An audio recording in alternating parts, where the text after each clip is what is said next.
This Hey, is yeah, this is going to be a bit of a deeper dive into change personal history than I anticipated when I said I would present this session.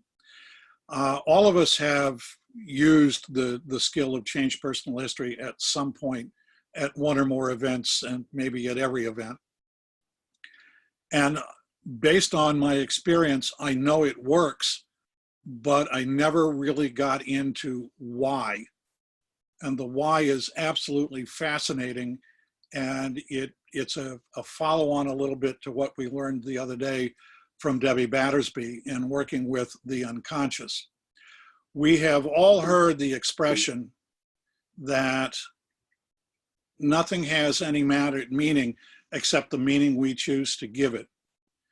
And that meaning is what informs our lives. The meaning we give to every event that's occurred gets filed along with the physical senses regarding that meaning. And both the physical perception and the intellectual or emotional meaning we attribute to it go into our memory. And this is a rather technical definition of memory, but it is a multi-step process. It's the process by which our brain acquires, stores, retains, and most importantly, retrieves information. And it's the stuff we take in, it's the stuff we think is important. Some of the stuff that goes into our memory banks never makes it into our consciousness. It goes directly into the unconscious and gets stored as memory, and we have no idea why or where it comes up, but we know that it does. Most of us, when we think about a memory, think of memories this way: a romantic dinner between two people with the music in the background, and it's a complete picture. It's the table, it's the waiter, it's the flowers, it's the couple, it's the whole gestalt. And in point of fact, it really isn't. Memories in the brain actually look like this. There are synaptical or neuronal connections every time we have a thought. And like storage on a hard drive, they're not in sequence. They're in very different places. For example, here in the picture I just showed you is maybe where the music is stored. And over here is where the taste of the wine is. And here is what they're saying to each other. And this is the temperature of the room. And what happens when we call a memory back is all of these synapses or neuronal connections fire at the same time, and we see what we think of as a complete memory. But it's actually these little bits and pieces that are stored all over the brain in various parts of the brain. And this has all been measured and confirmed by scientific tests. Our memory and the emotion, as I said before, are tied to each other. Sometimes when we have a memory, we feel the emotion, and sometimes when we have an emotion, we immediately go back to a memory. They are tied to each other. It is the anchor on steroids in our brain, because we don't get one without the other. Every time we have an emotion, it will trigger a memory of some kind. And every time we have a memory, it will trigger an emotion. These are on automatic, mostly because memories are stored in our unconscious. We have some level of conscious memory, but most of what we deal with, particularly at events and with participants, is long-term memory, stuff that's been stored for months, years, or even decades. And these triggers, these anchors, are all part of our memory. As I said before, memories are formed in the unconscious. We are not aware of what we do. There are several other aspects of memory that I'm going to go over real quick before I actually get into changing personal history, because they all involve what we do when we're changing personal history. The first thing to keep in mind is we are dealing with the unconscious. We are not dealing with the conscious mind. The second thing we need to remember about memories is very often they're incomplete. There isn't a neuronal synapses connection for every single bit of data. Sometimes we miss things and we don't make the connection and it doesn't go into the storage bank. So a lot of our memories are simply incomplete because we didn't pick up the data the first time around. We also tend to remember negative events, those that impact us emotionally negatively, more clearly than we remember the positive ones. And I haven't found any research on it, but I suspect that's probably due to the fact we do more to avoid pain than we do to gain pleasure. We remember the negative experiences much more clearly. That's not to say we remember them accurately, but what we do remember is more set, which makes it more difficult to get over. Another aspect of memory is the more intense the emotional connection to the memory is, the more likely the memory is to contain errors. And I've not seen anything other than that statement, but if you think about how excited you get or how depressed you get or how angry you get, memory starts getting spotty because it's overborne by the connection of the neuronal connections of the emotions that are associated with the event.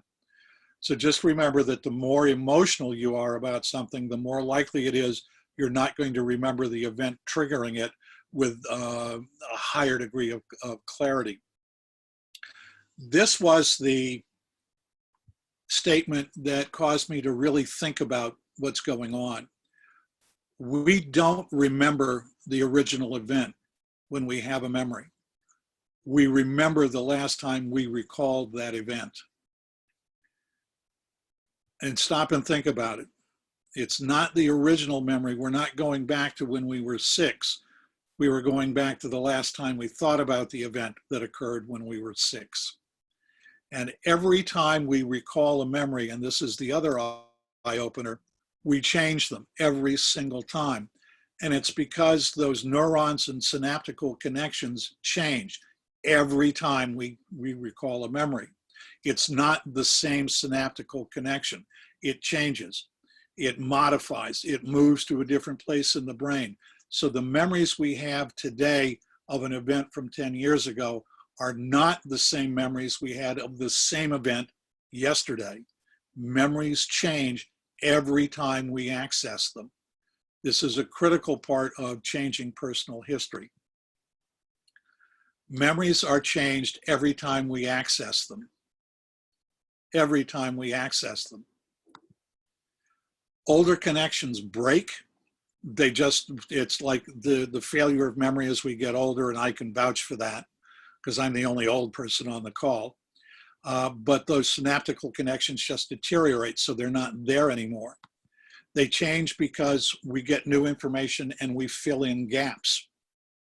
And then just like the old read-write CDs, older information is frequently rewritten with newer information. You may remember having heard somewhere along the line that primacy and recency are the two drivers in memory.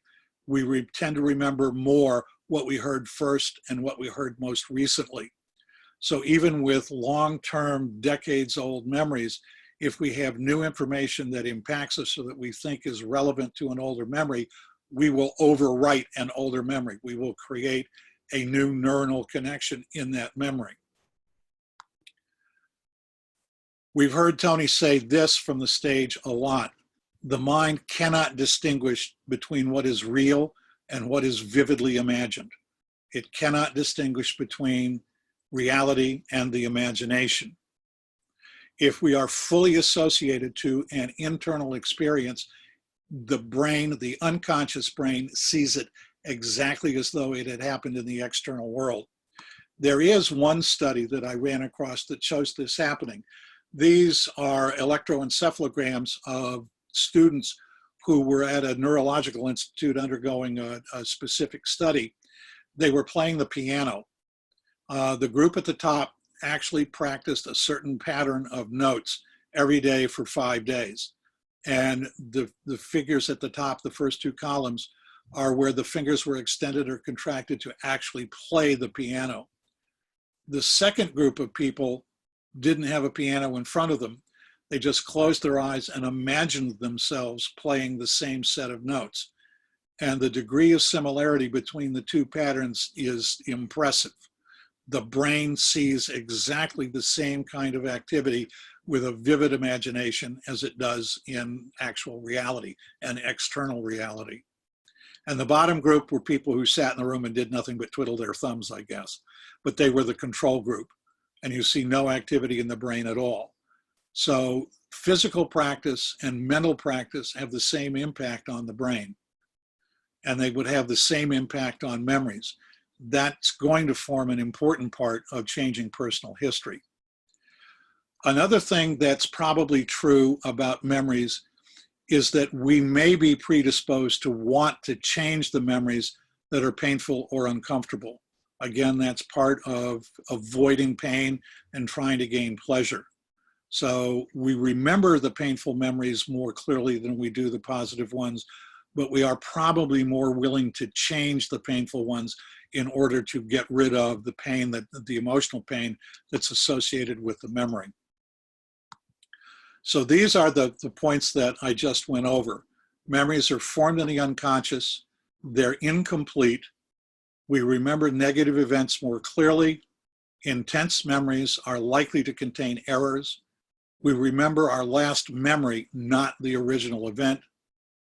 Memories change every time we recall them. The unconscious does not distinguish reality from imagination, and we are inclined to want to change negative memories.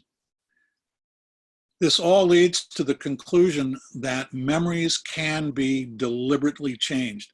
And there are any number of studies on this, particularly in the criminal procedure field, where memories have actually been implanted and then recalled even though the event never took place.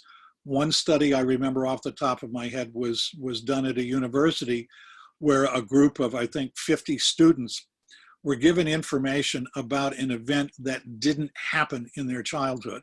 They were told about it over a period of weeks, and then they were asked questions about it. And to a student, they all remembered the event, even though it didn't happen.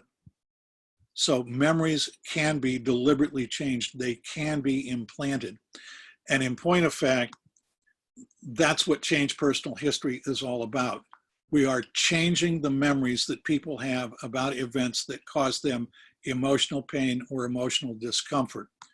We are essentially conducting brain surgery in the subconscious or the unconscious. Let me repeat that. When we do a Change Personal History, we are conducting brain surgery in the unconscious.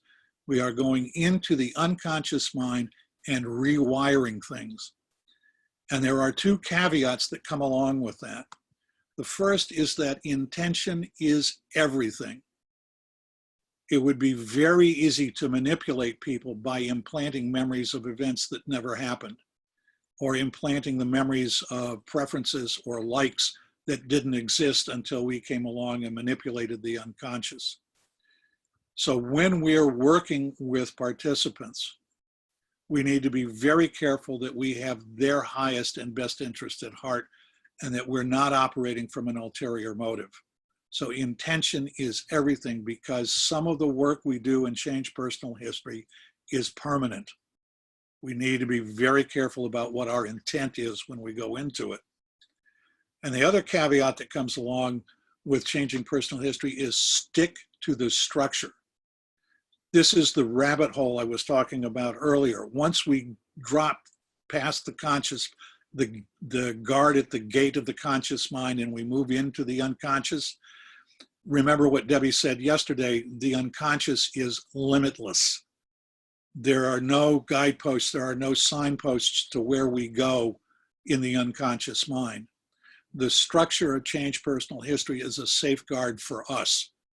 We don't get too far afield. We don't start getting into areas of the unconscious where we don't know what we're doing, or we don't know what the results of what we're doing are going to be. So keep a positive intention and stick to the structure of the process. The steps in changing personal history are very easy. There are only 6 of them. And the first one is to set a safety anchor or a bailout anchor. And this can be done either before or after step 2. I think it's probably a good idea to do it ahead of time because we don't know how emotionally attached someone is going to be when we start asking them to recall an event or an incident that bothers them and has an impact on their behavior today. So when we're at an event, we've got a questionnaire and we know what some of the things that people do for pleasure, we know what they like. But if you're working with somebody, you can ask them what their favorite comedy is, or what their best joke is, or where their favorite vacation is, and get them fully associated to the humor of the joke or the humor of the movie or the fun times they had with the vacation. But have some place you can go where you can take them, where it is safe for them to be in the event things get a little too emotionally intense in this process. That's step 1, set a safety anchor. Step 2 is to identify the emotion or behavior to be changed. Again, when we're at an event, we have a great advantage. We know what some of the events in people's history is. They've given us, if they filled out the questionnaire, some detailed information about events that have had significant impacts in their lives. And frequently, as everyone knows, we're dealing with rape, child molestation, we're dealing with physical abuse, mental abuse, drug addiction. There are all kinds of problems that come up that impact the memories of those events, impact and affect what that person is going through currently and may go through in the near future. So we want to identify the behavior that that person wants to change. Again, not the behavior we think needs to change. Remember, intention is everything. It's the behavior the person wants to change. And the only way we find that out, we read the questionnaire, but to find out whether or not they want to change it is to ask them. Is that something you'd like help with? If you haven't gotten over it, I can help you, let me know. But identify the change and then find out that's what they want to change. The third step is to identify and anchor 3 positive emotions that the person believes would have helped them deal better with the situation that's causing them angst. Now, they may not remember the seminal event. They will remember the earliest event they can recall. And you can ask them either for the original event if they remember it, or the most, the oldest event they can remember. What are the emotions that would have helped you go through it? What would have helped you come through this more effectively if you'd had those emotions available to you? You want to anchor them and you want to fully associate with them. Remember, we are overriding existing physical connections in the brain. The connections we create in Change Personal History must be stronger than the connections we're trying to overwrite, which is why getting people fully associated to those 3 positive emotions is a critical step. I've heard people say you can do a Change Personal History in 5 minutes. That's never been my experience. I have always taken time to go through this procedure with participants for as long as it takes. And it generally runs anywhere from 20 to 40 minutes, depending on what we're dealing with. I've never thought of this as being a quick and dirty fix. Remember, we are rewiring the unconscious mind. And I know there are a lot of things that we can do that are very quick and dirty and easy and very effective. In my opinion, and I'll admit it's my opinion, Change Personal History is not one of those things we should be going through at 95 miles an hour. We need to allow people to percolate. We need to allow people to do the rewiring that they need to do. And when you do these anchors, you've seen them. I had the pleasure of doing a Change Personal History at Trainer Academy with one of us. And in anchoring these 3 positive emotions, I watched tears begin to fall. They were emotions this person hadn't been in connection with for a long time. Take the time to get these fully anchored and fully associated. As far as the anchoring is concerned, I am not a fan of anchoring in the fist, with this exception, change personal history. The reason for that is you don't really want to be tapping somebody on the shoulder or asking them to tap themselves on the shoulder when you're going through the rest of the process.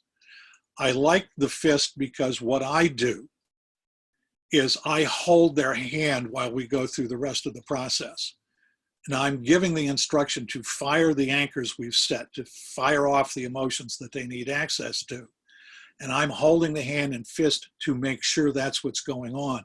And if they don't fire the anchor, if they don't squeeze their fist, I'm in a position to squeeze it for them. I can physically fire the anchor for them, but they need to feel as though they are in control, that it's coming from them. And that's why I think the fist is the best place in a change personal history to put the anchors. And again, like I said, and I can't repeat it enough, make sure those resources are anchored and fully associated. Then take the person back in time to the earliest memory they have, whether it's the original event or the earliest memory they can, firing off the anchors. And then again, get them associated to how things are different this time. And this is seriously questions. This is not direct declaratory statements. It's, what are you saying that was different? What are they saying that was different? How are you standing differently this time? Are you breathing differently? How are you breathing differently this time? What do you hear that's different? What are you saying that's different? There are some embedded commands in there, obviously, but you're getting them to relive and create synaptical connections of a different experience. Tony said it the other day, we have little control over external circumstances. We can, however, control our experience of them. And that's what we're doing in Change Personal History. We are changing the experience people have had from external events. Make sure they get fully associated with the new resources to how things are different. Then come forward in time to the next time they felt this negative emotion or feeling of disempowerment, and see how it's different, because they've gone however many months or however many years between the two events with all of those resources available, and how they approach this event differently than they did the last time. And do that with every single event coming up to the present moment, back to where you're standing in the room, in the hallway, wherever you are, firing the anchors the entire time. Step 5 is to future pace. Take them again, closed eye, again, firing the anchors at some point, not too far, a year, 2 years, 3 years down the road, to another set of circumstances where they might have felt disempowered, they might have felt pain or emotionally uncomfortable, and see how that's going to be different. We're creating a compelling future at this point. We're creating a future memory, something that will pull them into the future. So you want to future pace it, and then you want to bring them back to the present, and you want to have them shake it out and then ask them how they feel about the event. And if needs be, you can go back through the whole process and change some more of those neuronal connections and get a better memory of those past events. One of the things, and I'm open for comment here, that I heard at Trainer Academy that is not my experience, and that is that during this process, the participant, the client you're working with, shouldn't be crying. And my experience over the 20 years I've been doing this process is that the most effective change personal histories always bring about tears. And if not tears running down the cheek, very moist eyes at the end of the process. Because my sense is that changing personal history is like taking off a pair of shoes that are too tight that you've been wearing all day. And there is this sense of relief. There is this sense of the pressure coming off. There is this sense of joy and happiness. There is this sense of, I am not broken.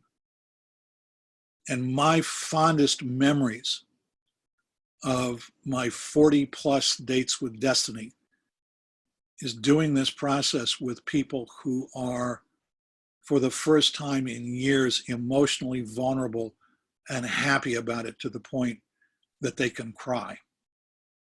And I'm wondering if anybody else has had a different experience. Rand, Yes, ma'am. I think from Trainer Academy, I think what they were, from my memory, that they were saying was the tears at the end are good tears. They're beautiful tears of release. But the tears that they were saying that shouldn't be happening, I thought they mentioned when people were getting too associated to the event. Yeah, it's when they were going through the actual event, and there were not bad tears, there's no such thing, but there were tears about going back into the event and being painful tears. I think that's, Fiona, that's a great distinction. It's one I will keep in mind. Seriously, if you get to the point where you think the person is in discomfort, that these are tears of pain, that's when you need to fire the safety anchor. That's when you need to bring them out of the process. That part I agree with.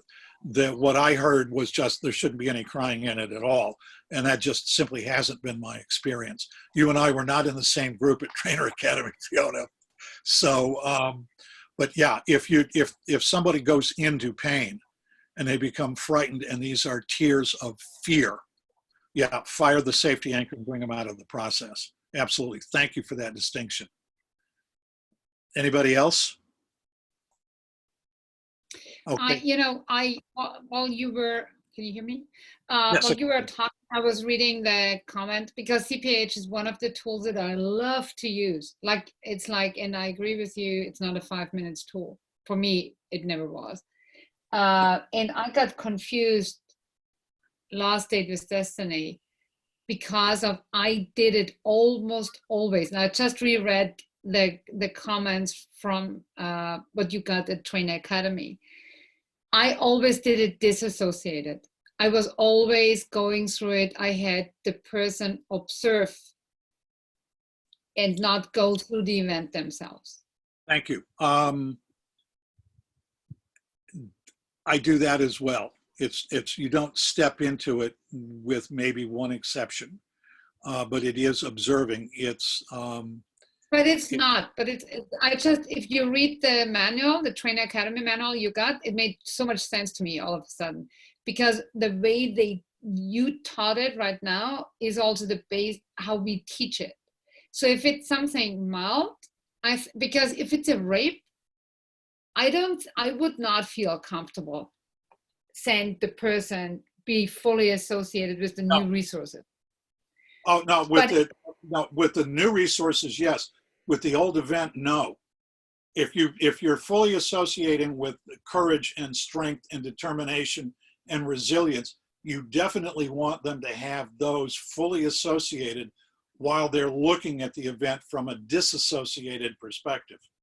Yeah, when it's a traumatic experience. If it's something that is not as traumatic, but they just wish they would have handled it differently because they didn't have the resources at the time, then it needs to be associated, and you really go through the event again, fully associated to the new resource, and therefore also seeing the event emerge differently. Yeah. Some of the notes I have here, I was just looking, the notes that I took that weren't necessarily in the printed manual. One of the things was about sort of when it's a more intense event that you're talking about, you're fully associated to the new resources, but then you're talking about the fact that you're taking a little journey back in time and that they're in charge and that they can step out of the movie because it's just a movie. They can step out of that at any time that they want. So giving them some control so that they feel that they can step out in any moment.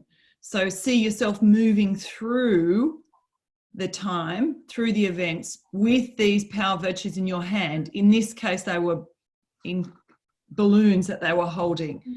but that they could step out. So are you guys saying that if it's a more intense event, such as a rape, we are, even though we're not fully associating to the event, you're actually going back to the event, Doris, or you're suggesting that you are fully associated to the resources, to the new resources, like you have those balloons.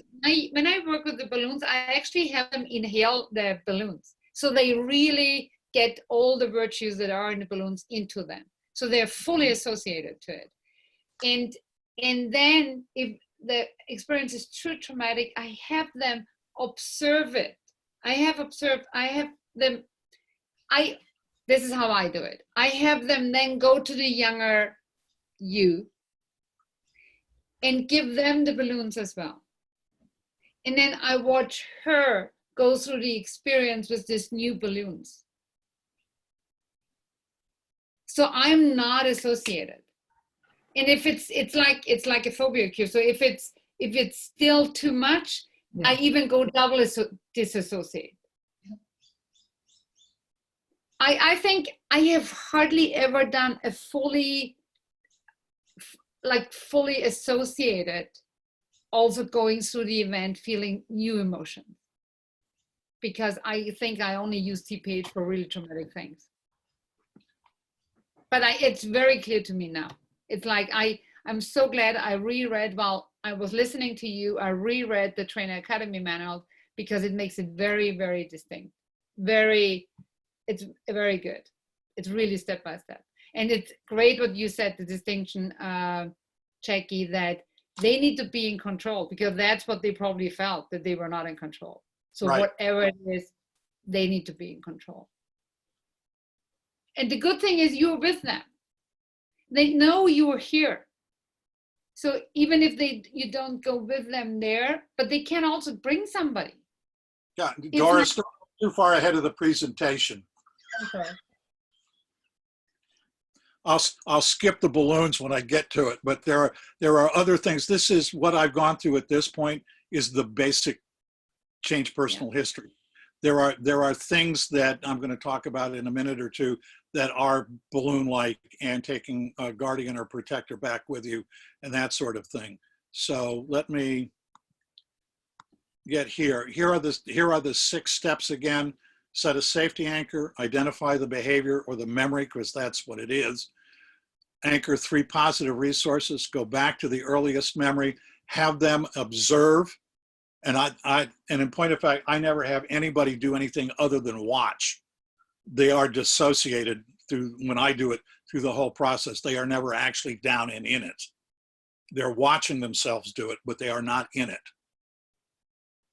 And then bring them to the present, take them into the future, and then bring them out of the process and check how they feel about it. And what we're doing, if you remember, this is the picture of the memories that I showed at the beginning of the dinner. When you go through a change personal history, what happens to these are the connections that were there in the original picture.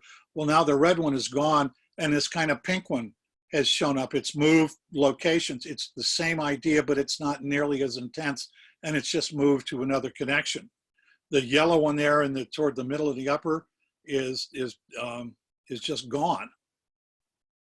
And then some white ones have shown up, some new ones have shown up. This whole collection of neuronal connections is still the memory of the event, but now it's a very different event. It looks very different when it's recalled because it's changed. We've got new neuronal connections. We've moved a neuronal connection. We've changed one a little bit. We solved it. It's because of the resources they had and the meaning they gave the event because they had those additional resources.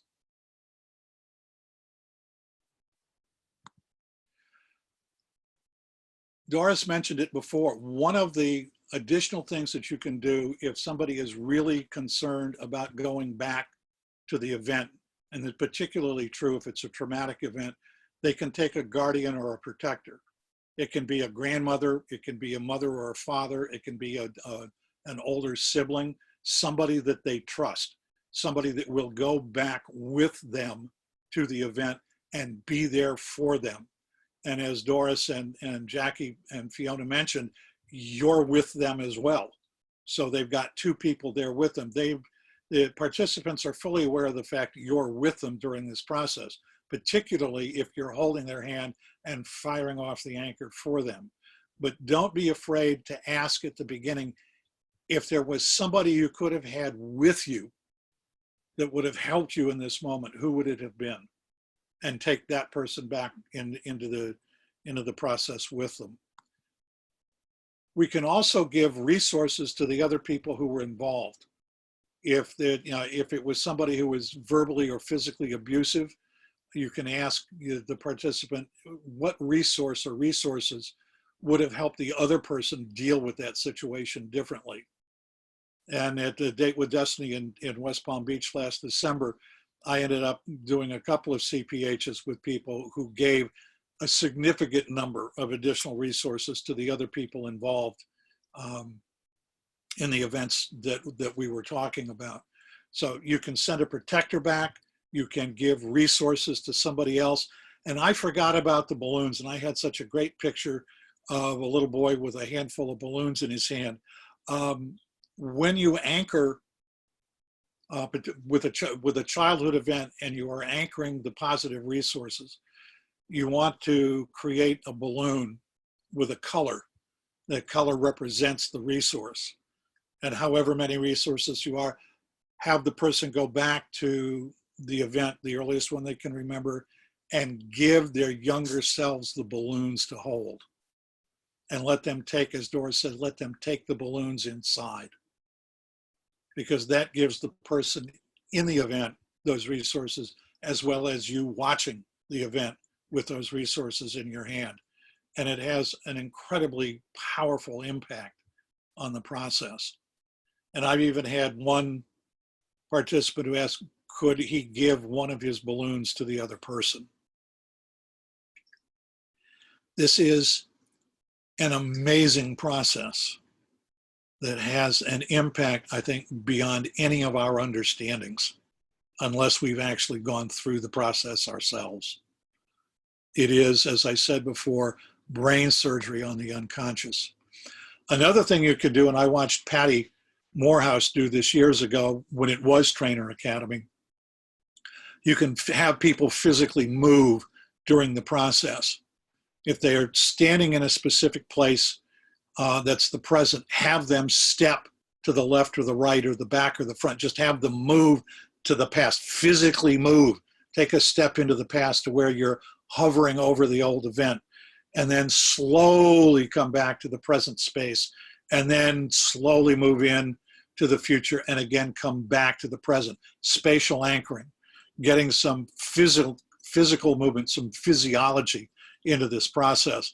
And that has had some amazing impacts as well. So don't be afraid to move the participant while you're taking him through the process and reviewing the memory, but in possession of the positive resources. Another thing that we can do, and I've done, and I probably picked it up from Steve Linder, is to actually have somebody visualize their timeline. Point to their past, point to the present, and then visualize a line running from the past to the future. And then have them rise above that timeline and float left or right, but you don't want to change the timeline or the direction. And I'm surprised because my past is behind me and my future is in front of me. But for some people, past and future are to the left and right, or to the right and left. But have them float over their timeline and float above the events. And then if you're going to go back to the pain-inducing event, have them float to a moment just before the pain-inducing event was there, so they can look down and see what happens, and then fire off the anchor and see how the event transpires differently, and then bring them forward along the timeline while they are floating above it, not down in it, but above it. It's a means of dissociation. So that's changed personal history. It is brain surgery on the unconscious. And I had a really great movie clip from the movie Inception about changing people's perception and doing it on a unconscious neuronal connection basis, but apparently I can't bring it into a PowerPoint and then transmit it. It wouldn't let me do it. It took it out of the, when I saved the program, it took it out. But Inception is a good example, if you've seen the movie, of playing with people's memories. Like I said earlier in this presentation, intention is everything. Keep a positive intention. And I know that for all of us, that is our intention. For some people, unfortunately, it is not. They have an agenda they want to push. And you can change memories by asking questions. People want to please, and they'll start telling you what you want to hear. It's in part why some forms of mental torture work, because people want to get out of that discomfort, so they'll start telling you and believing what you want them to say. Intention is everything. And the other thing is stick to the structure. I have a question. Did you Yes, ma'am. guys at Trainer Academy, did you talk about how to pre-frame people? Because I don't think you can do a CPH just on the fly. I think you need to explain a little bit what you're going to do. No, in my experience, Doris, is no, we didn't. To answer your question, no, there was no discussion that I recall about pre-framing the process. And in point of fact, I don't like doing that, because then people start thinking about, well, then he's going to do this and now he's going to do that.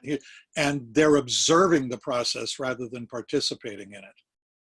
So what I do is go, yeah, I know there was a problem with X in the past. And if you're over it and you've gotten past it, that's great. But if you'd like to really get rid of it forever, there's a process we can do. Just let me know. And I don't tell them what I'm going to do. I just do it. I think telling them about it engages the brain, the conscious brain, not the unconscious.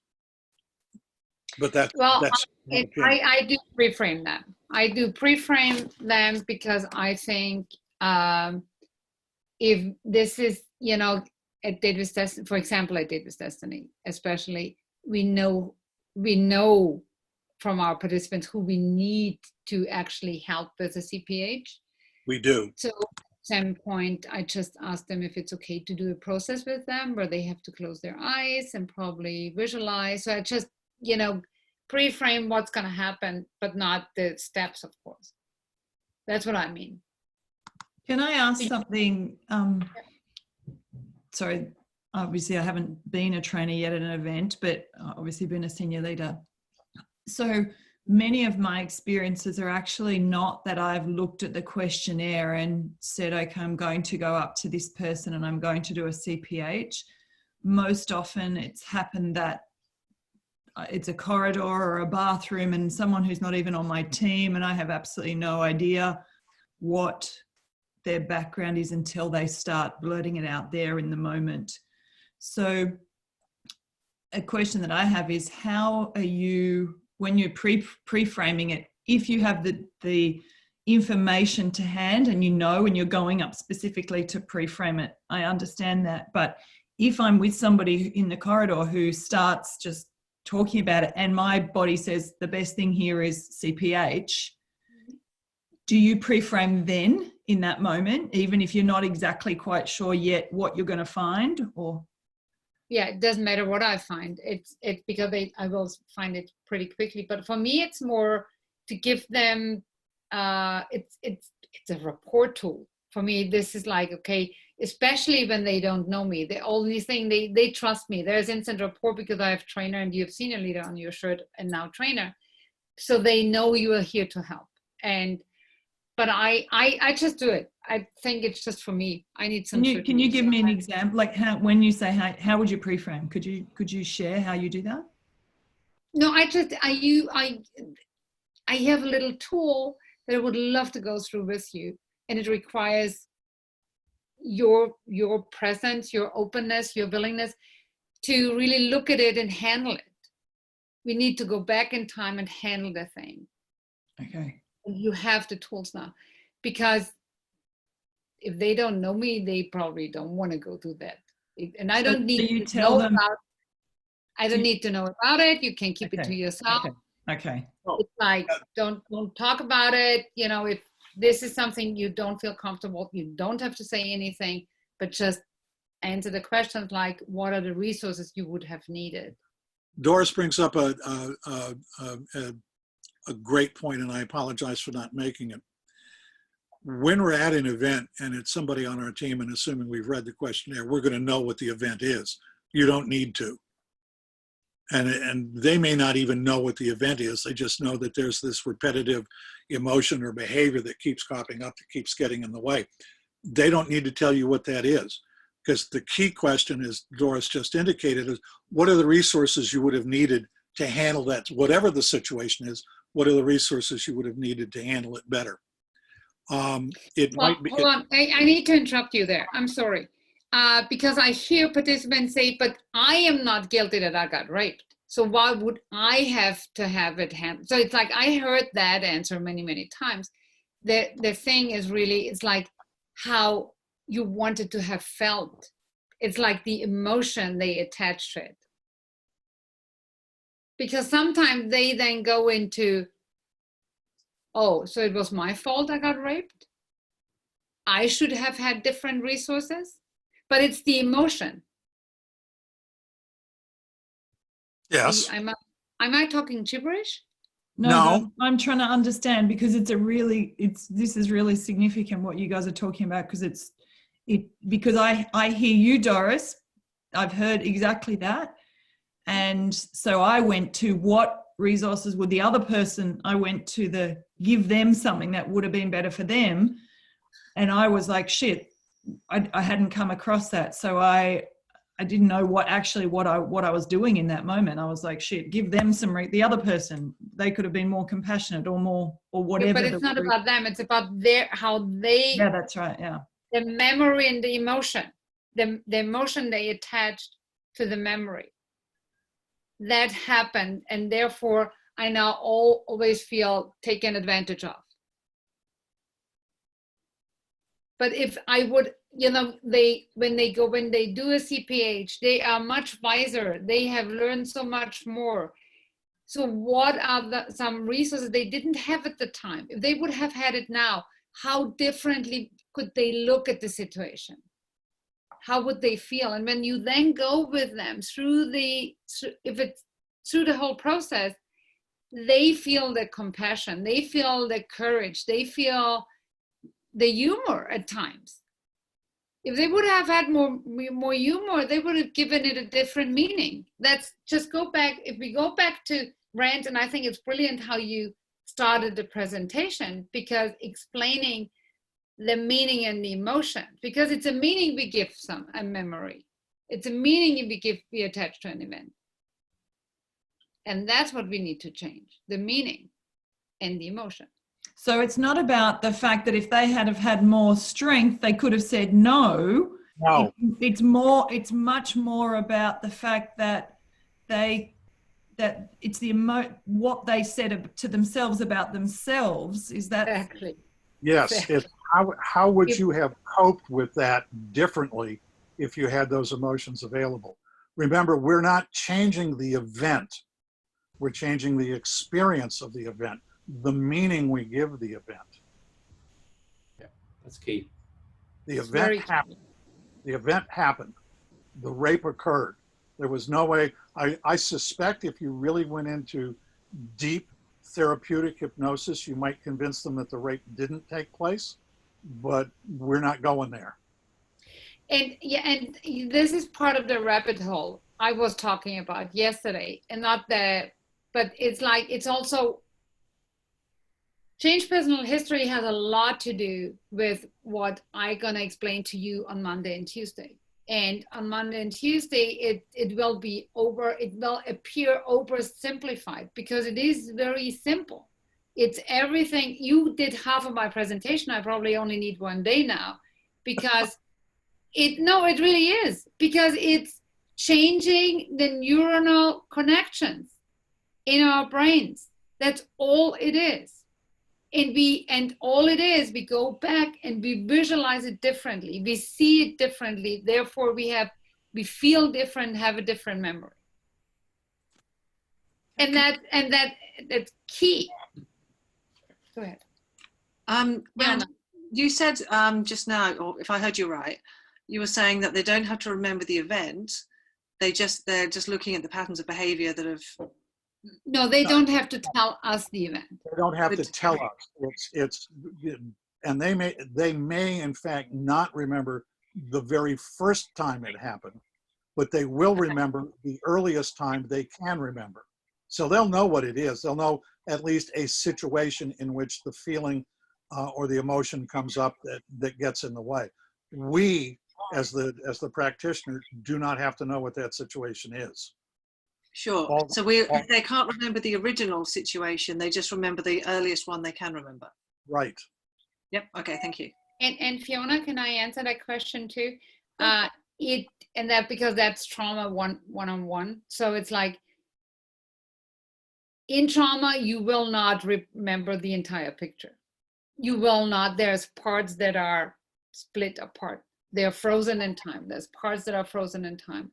So the more you do it, the more you do also the timeline, the easier the traumatic event will be healed, because all of a sudden they can remember its entire picture. I don't know if that makes sense, but it will make more sense on Monday. Yeah. So you're healing the earliest memory they've got, and that might open up the memory that happened before then. Yes. Okay, thank you.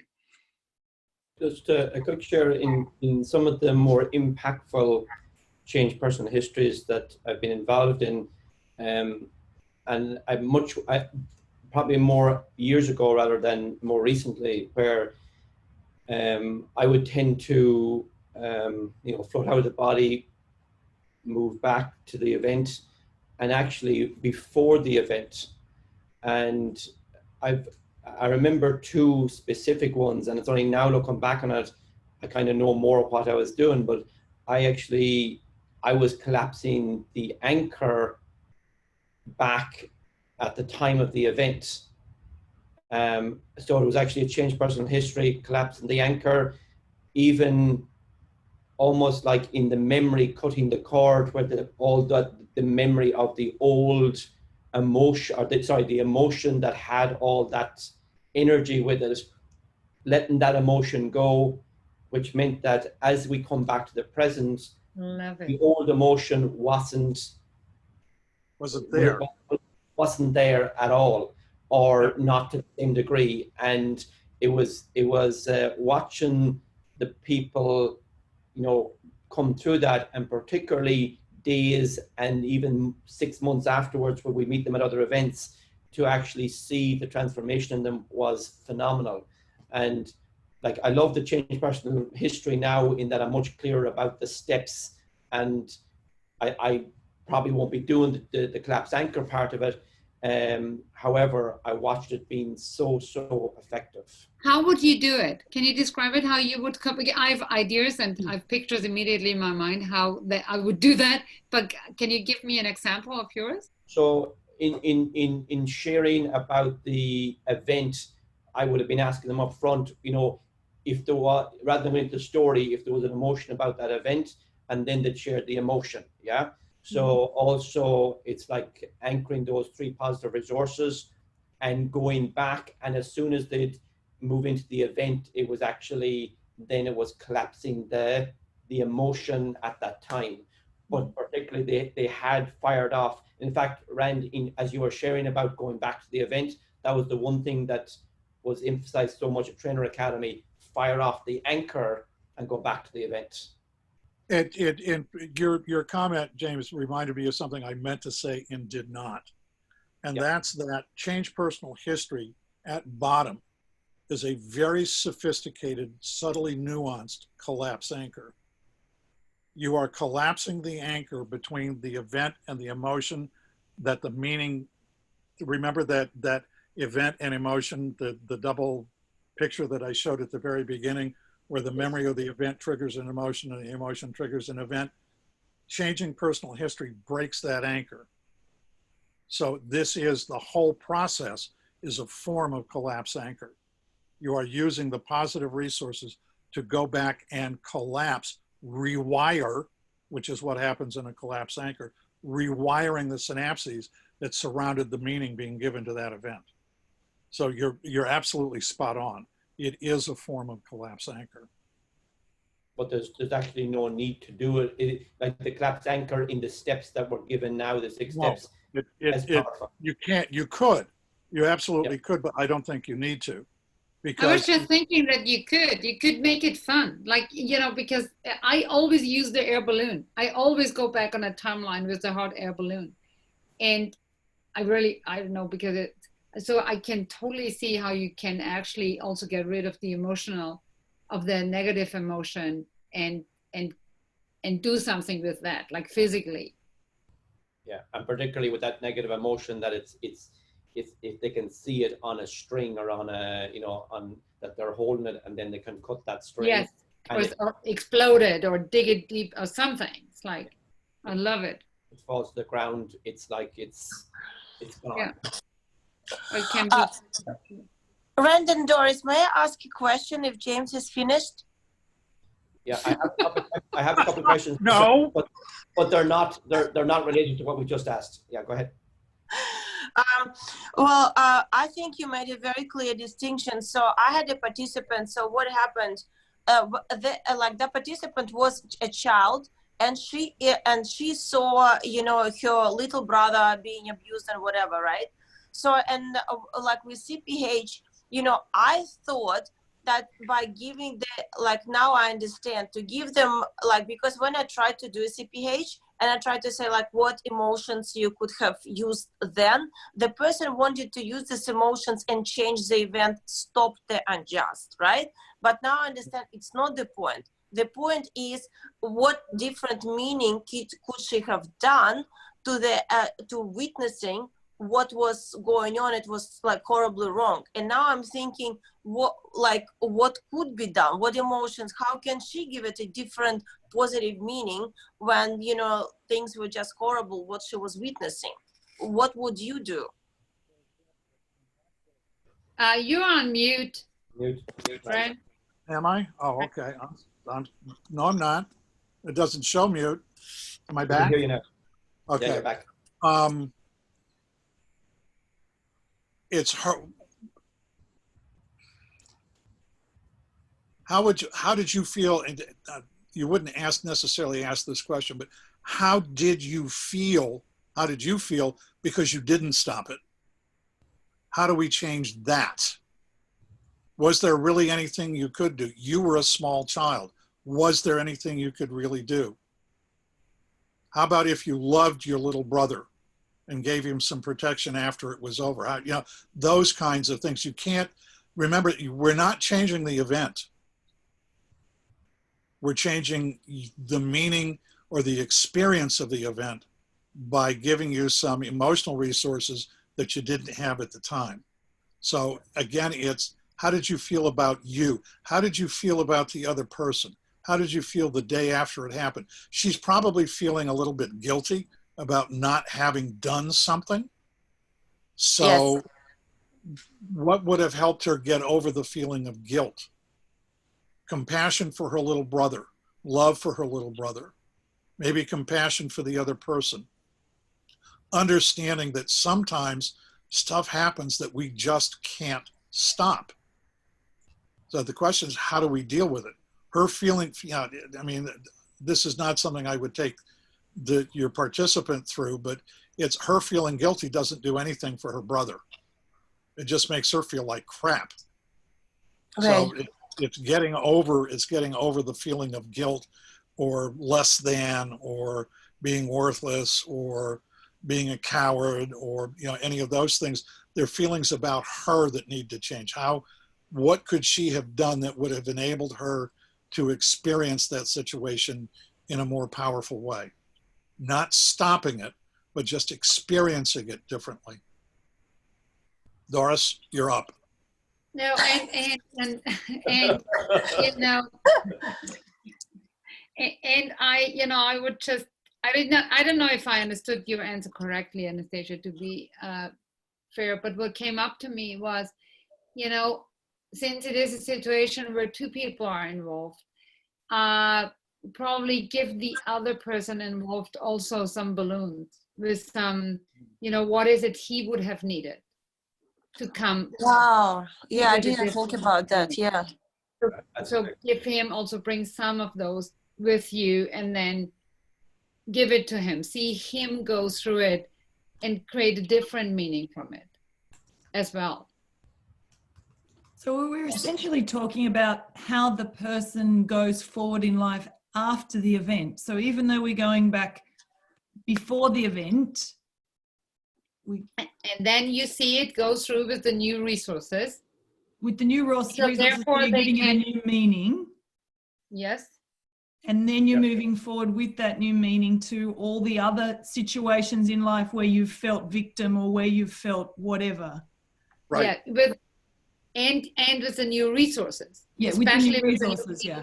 So what you, because then they create new meanings. So it's Yeah. like even more, you know, the highway is getting bigger and bigger going forward in life, looking at the same situations with the same, you know, old, like there were situations where you had the old emotion, and then bring the new resources in it and see, oh, I gave it that meaning, and with the new, that didn't even happen that way. It happened differently. You know, he didn't mean to scold me. He was just protective. So they see the memory from a different angle. Yeah. Going forward. So therefore they create a lot of new connections. One time I noticed as well in the interaction where the person, they went back to their earliest memory, and at that moment they realized that they needed to go back another 2 years. So they became very present to it, and they never, for decades, they never realized that until the moment they went back in Part Change Person history, and they realized the real significant emotional event that happened first was 2 years before that. And when that person, you know, with their powerful resources, moved to the present, to the future and tested, the one thing that I really witnessed in this particular individual, not so much tears, there was some tears, but it was actually their entire body released so much fluid. It was like their whole body, it was just a massive release. So whatever was happening in the tying up of the memory, it was actually the releasing of that old memory was incredible to watch. Just the whole body, the sweat, everything was vivid all over the body, just coming out of it. So there's whatever is happening within the body, it was a huge release. Thank you for the change. I really don't need 2 days next week, because it's when trauma leaves the body, people feel the trauma leave the body. You feel it physically. The point that James was making, I alluded to a little bit when I was talking about how memories are formed. And when there is intense emotion surrounding an event, frequently the memory is inaccurate, and trauma is the greatest example of it. And Doris talked about it a few minutes ago. In a severe trauma, people block out half of what happened because they don't want it in their memory. So they don't register. Physically not possible. It's a physical reaction. It's not something they don't want. It is a physical reaction. Well, it's, however, you know, it happens. So, I mean, it's not until you get to a point where you are capable of bringing that stuff back in and filling it in, but there are gaps in the memory. So it's, and I guess there are levels of trauma where, I mean, there's, you know, severe physical trauma and severe emotional trauma. And Doris, are they essentially the same in terms of the reaction in the body? Whether it's physical or emotional? Yeah. Yes. Okay. And So Melissa, you wanted to say something to that, right? Oui, Well, yeah, I think it's important for all of us to remember too, when we're helping somebody, that the person's transformation is also going to possibly depend on how many times have they helped themselves with this situation.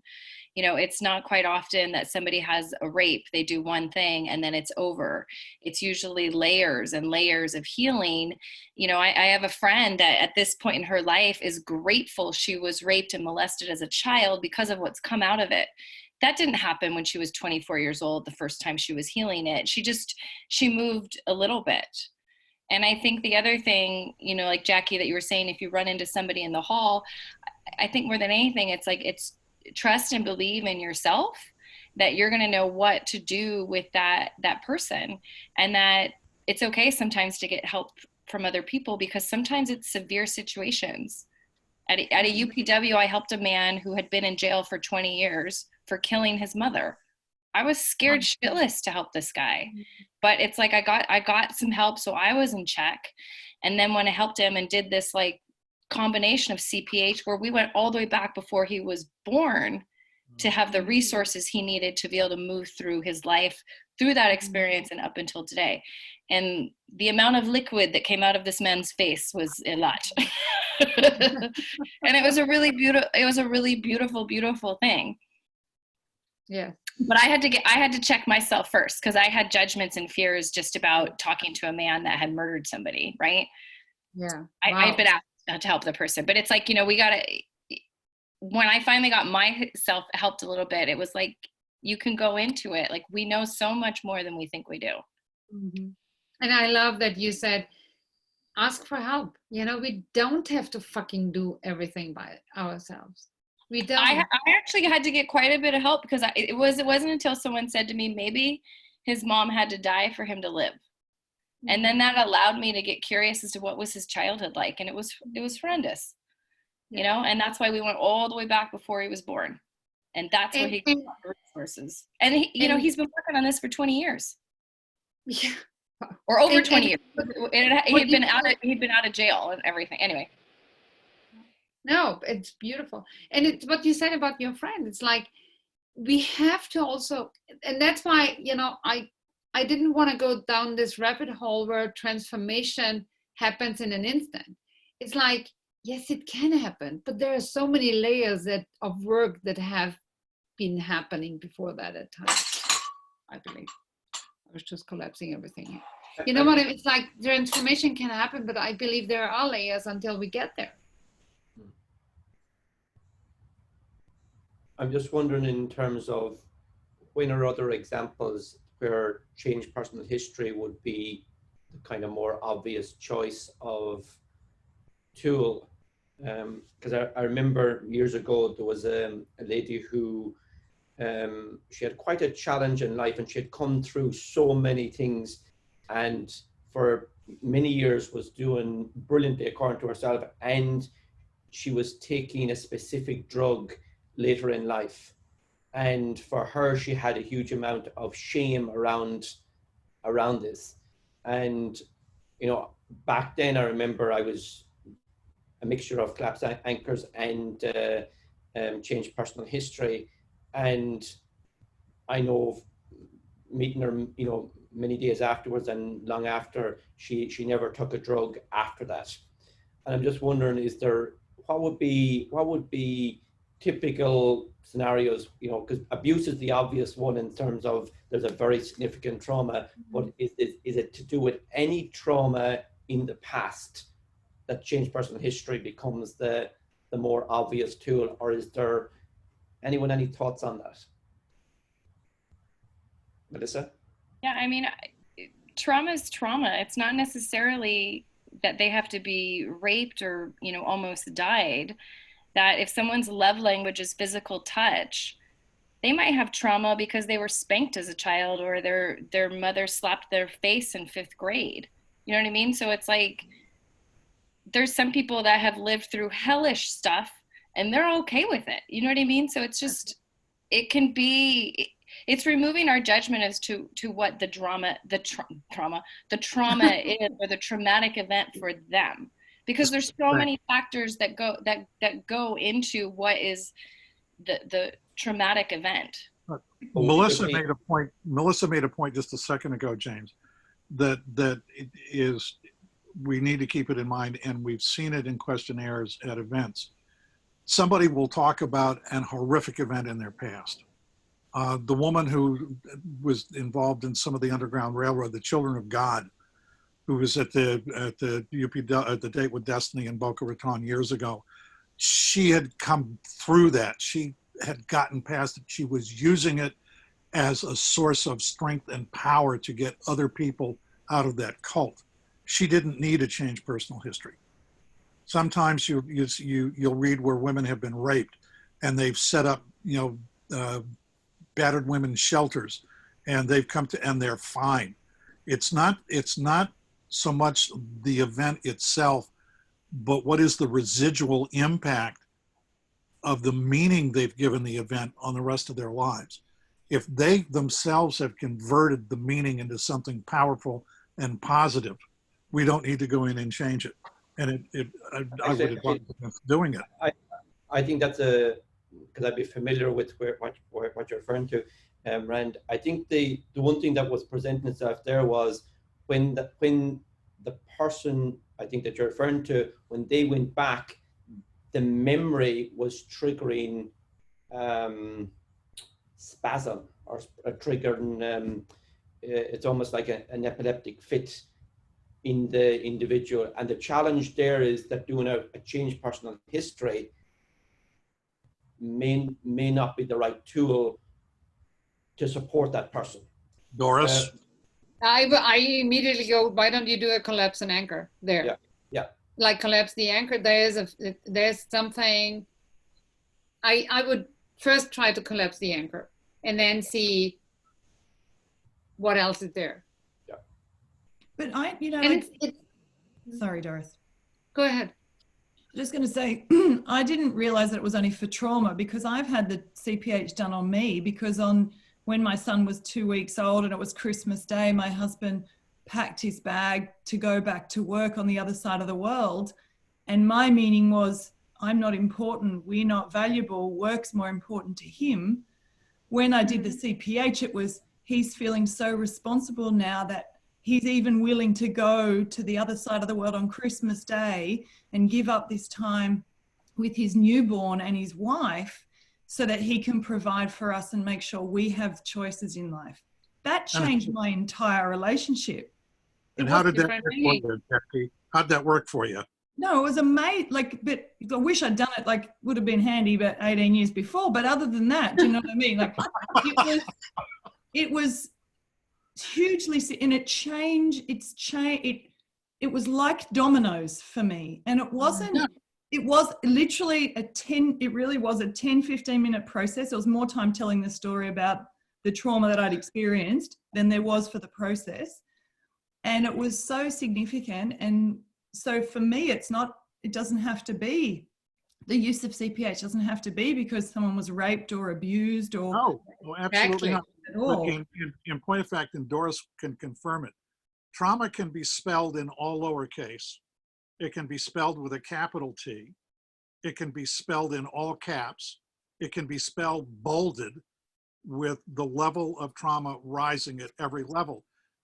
Trauma doesn't have to be you lost a leg, your mother abused you, you were raped as a 6-year-old. It doesn't have to be that dramatic to be trauma. Trauma is simply can be a negative impact on you. And you were traumatized, albeit not as severely as some people have been, but you suffered an emotional injury. And I'm not a clinician, Doris is, and she may have in Australia, you're not a clinician. Pardon? I'm sorry, what did you? In Australia, you're nothing of it. In Austria, really everybody is a psychotherapist. It's Austria. But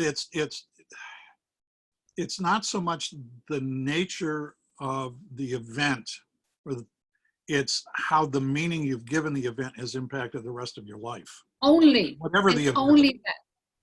Pardon? And only that, because you wrote one of the first slides you had was, nothing has any meaning except the meaning we give it.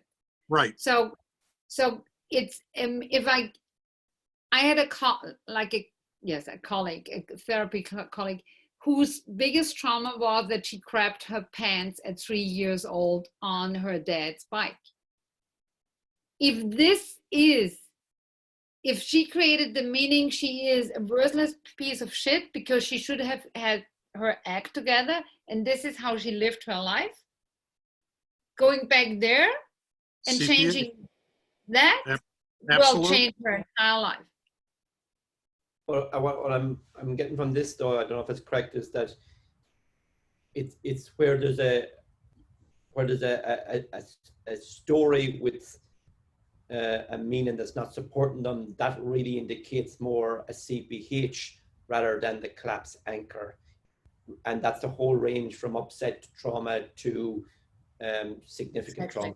Yeah. The signal for the CPH is whether there is a continuing disempowerment coming out of the meaning they've given an event, regardless of what the event is. It can be a huge one, like rape or murder or incest, or it can be, like Doris said, pooping in your pants when you should have been potty trained. It depends on the meaning you give it, because that's what we're changing in a CPH. We're changing the meaning, the experience of the event. We're not changing the event, we're changing the experience. So essentially you can elicit that, I guess, if someone says, I always feel like a victim, I suspect you could say, do you remember what the first time you actually felt like that? Because for years I'd been giving the meaning that my work was more important to my husband than I was. And when I was asked, when was the first time you thought that? Then I actually remembered exactly when it was. And from there, I was able to cut that and then change the meaning of the rest of the events. So then today I was able to face everything differently. And so it can even be that they don't even realize that it's about the event that they need the work done. It's actually about the undercurrent of victimhood or whatever the negative or disempowering emotion is. And then going back there. Victimhood meaning, yeah. Good. Nice distinction, Jackie. Yeah. Who says you're not a trainer? I am now, I just haven't done it yet, but that's okay. Thank you, Rand. Yeah, I've watched you do it, just in a different color shirt. Yeah, every senior leader is a trainer before they become a trainer. So every single one of us. So you've done it.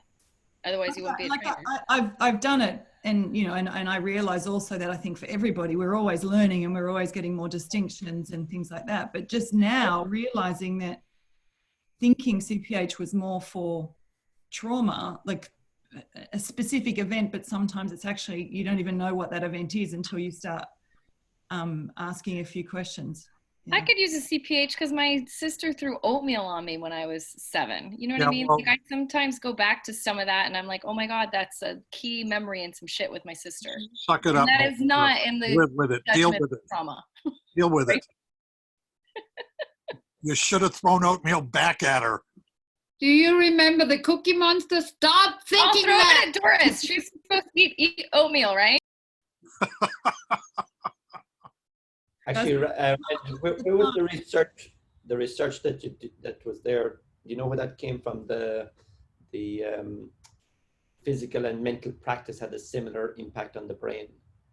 I can send you a link to the article, James. I'll put it in the chat group. I very wisely saved all of that stuff. You know, thank you for that, James, because I have a question about but you said we tend to remember negative events more clearly than positive. Really? Where did you get that from? I was wondering. I was just wondering. I'm just curious. Well, I can't do it now because I've got to go back into the files on the computer. But yeah, I pulled that out of a psychology article someplace. Okay. I mean, I have them all. I saved it. I'm really curious about that. I would like to research that a little bit deeper. You were laughing about that, James. I have another call, guys. Do you want me to stop the recording? No. We need to go. She needs the link because it's not my Zoom link. Okay, I let me see just you guys stop. I'll tomorrow. just stop the recording. Oh.